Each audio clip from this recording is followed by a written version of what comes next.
Job இருக்கானா இல்ல. இப்ப கார்பெண்டரா எக்ஸலண்டா அவங்களுக்கான தேவை அதிகமா இருக்கு. நீங்க யாராவது கார்பெண்டர் நீங்க போய் கூப்பிடணும்னா 1 வீக் ஆகுது அப்பாயின்மெண்ட் கிடைக்கும். அவங்க கூப்பிட்டு வந்து நீங்க பாக்குறதுக்கு 1 வீக் ஆகுது.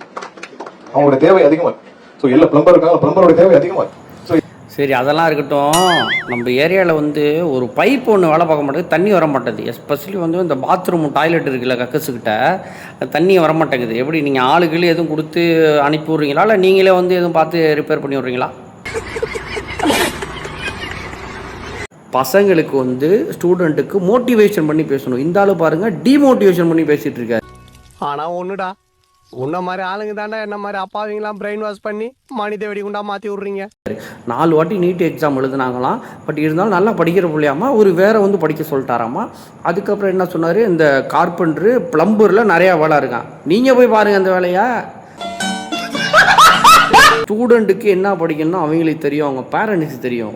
ஒன்றும் மோட்டிவேஷன் பண்ணுங்க, இல்லைன்னா அமைதியாக இருங்க. கரண்ட் பில் நிறையா வந்துகிட்டு இருக்காமா, அதை போய் நான் அதை பார்க்கறதுக்கு வழியாக பாருங்க. அது தெரியல. இவர் வந்து RSS BJP அந்த கொலக்கல்வி அப்படியே பொறுமையாக அப்படியே நைஸாக கொண்டாடுறாங்களாமா. ஓய்யால நம்ம எங்க இருக்குன்னு தேடி கண்டுபிடிச்சு வந்து உங்களுக்கு